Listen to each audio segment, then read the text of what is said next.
혈당 관리를 하다 보면 궁금한 것이 정말 많아지지 않나요? 아무래도 내 건강과 생명에 직접적으로 연관되어 있는 부분이라 더 그럴 것인데요. 오늘은 당뇨 환자가 가장 궁금해하는 10가지 질문들을 모아봤으니 끝까지 시청하시고 좋은 정보 얻어가시길 바랍니다. 무엇을 먹어야 하고 먹지 말아야 하는지, 어떻게 먹어야 하는지에 대해서는 지난 영상들을 통해 자세히 알아봤습니다. 궁금하시다면 구독, 좋아요, 알림 설정 누르시고 지난 영상 시청 부탁드립니다. 자, 지금부터 당뇨 환자들이 가장 궁금해하는 질문들을 하나씩 살펴보겠습니다. 1. 채소가 당뇨에 그렇게 좋으면 채소만 먹어도 되지 않나요? 아닙니다. 당뇨 환자에게 있어 식이섬유와 단백질이 도움이 되는 것은 맞지만 채소만 먹게 되면 오히려 저혈당으로 인해 뇌 손상을 입을 수도 있습니다. 뇌 손상은 심한 경우 치매로 이어질 수도 있으니 당뇨 환자에게 더욱 영양소를 골고루 섭취해야 합니다.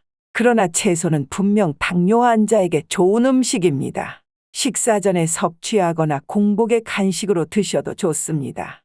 2.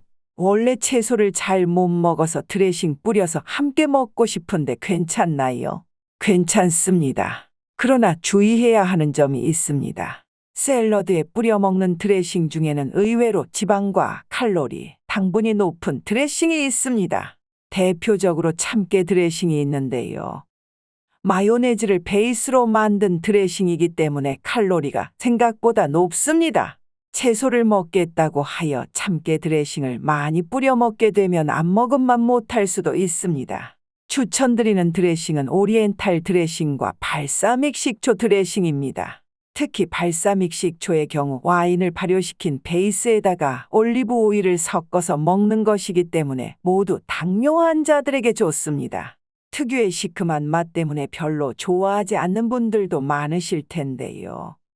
요즘에는 한국인들 식성에 맞게 나온 제품들도 많으니 한번 드셔보시는 것을 추천드립니다. 3. 차전자피가 당뇨에 좋다는데 맞나요?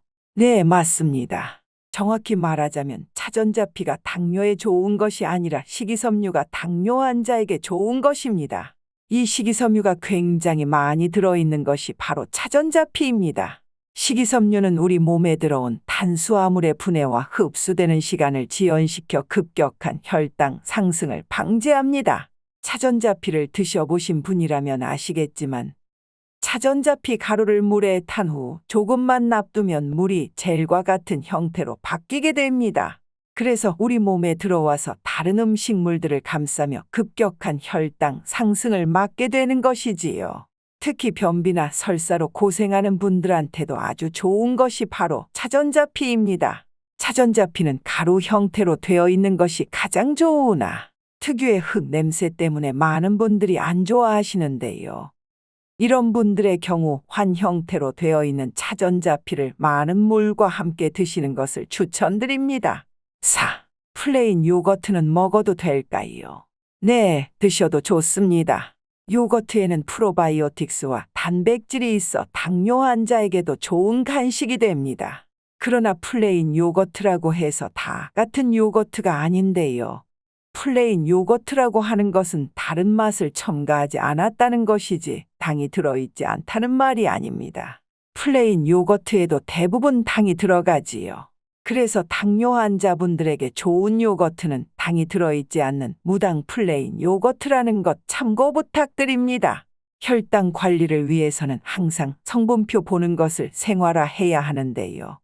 살펴보셔서 당뇨가 들어있지 않는 것을 고르시면 됩니다. 5.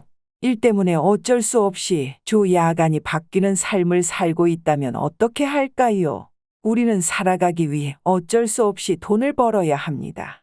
직업 특성상 수면 시간대가 불규칙한 경우 자연스럽게 식사 시간대도 달라지게 되는데요. 이런 경우는 어쩔 수 없이 수면 시간을 중심으로 하여 세끼의 식사를 계산하시면 됩니다. 6. 살 빼면 당뇨에 좋다고 해서 유산소 운동만 하고 있는데 괜찮을까요? 네, 잘하고 계십니다. 유산소 운동도 꾸준히 하게 되면 아주 큰 효과를 보게 되십니다. 그러나 여기에 근력 운동까지 하게 된다면 당뇨 개선에 훨씬 도움이 되실 겁니다. 특히 나이가 들수록 사람은 근육이 감소하게 되고 포도당을 저장할 공간이 부족하여 점점 당뇨가 오게 됩니다. 무리하지 않는 선에서 꾸준히 근력 운동을 하게 되면 당뇨 예방에도 도움이 되니 참고하시기 바랍니다. 7. 몸에 너무 힘이 없어서 운동을 하기가 힘듭니다.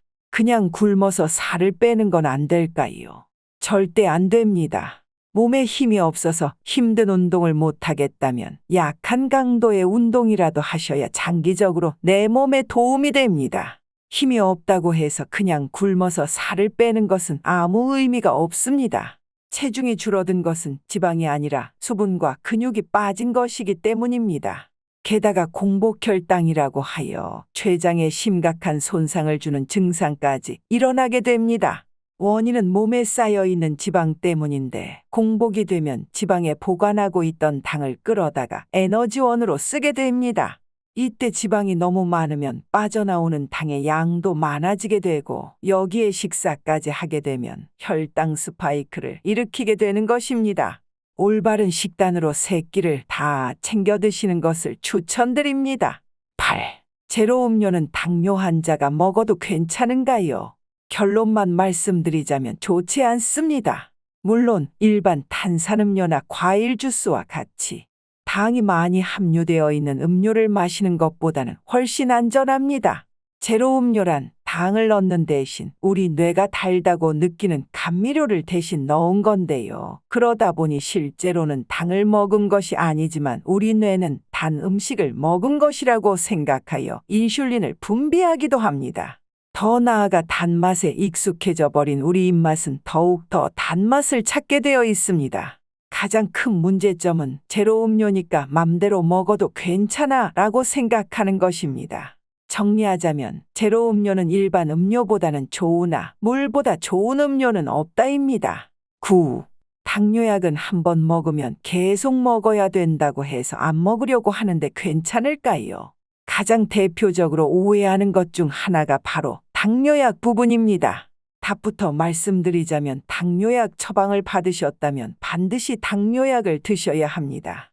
당뇨약을 먹기 시작했기 때문에 평생 약을 먹을 수밖에 없게 되는 것이 아니라 당뇨 특성상 점점 악화되는 진행형 질병이기 때문에 최대한 약으로 막아보는 것일 뿐입니다. 그래서 보통 약을 먹기 시작하면 평생 먹는 것이 일반적인 경우가 되는 것입니다. 그러나 당뇨 초기에 약을 처방받아 꾸준히 식단을 하고 운동을 하게 되면 나중에 약을 중단하는 좋은 사례들도 많습니다. 오히려 고집 부리다가 당뇨 합병증까지 올 수 있으니 의사의 진단에 맞게 하시는 것을 추천드립니다. 10. 쌀 대신 현미를 먹고 있습니다. 현미밥은 마음껏 먹어도 되나요? 아닙니다. 당뇨 환자들이 많이 듣는 말 중 3가지 흰색 음식을 조심하라는 것인데요.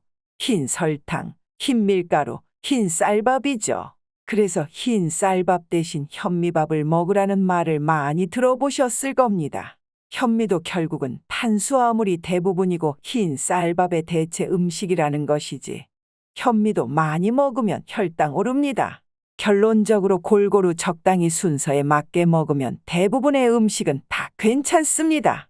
하루아침에 절대 좋아지지 않습니다. 그러나 식단과 운동을 습관처럼 하게 되면 내 생활이 되고 변화된 내 생활 습관이 변화된 내 몸을 만들 것입니다.